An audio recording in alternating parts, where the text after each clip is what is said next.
Cümə günü cümə quslu ilə cənabət quslunu birləşdirmək olarmı?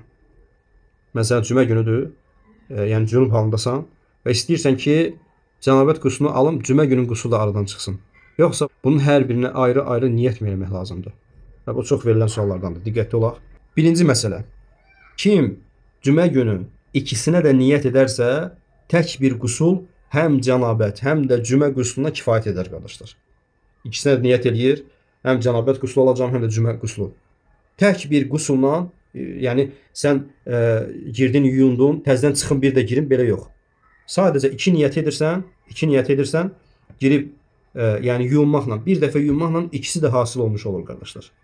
İki qusul da hasil olmuş olur. Və elm əhli bu barədə ittifaq ediblər. İmam Əhməd, və Malik, və Şafi, və Əbu Hanifə, və İbn Abdülbar, və İbn Həzm bu ikisi icma nəql edib bu barədə. Ki, elm əhli ittifaq edib ki, kim ikisinə niyyət edərsə, tək bir qusul həm cənabə, həm də cümə quslu üçün kifayət edir.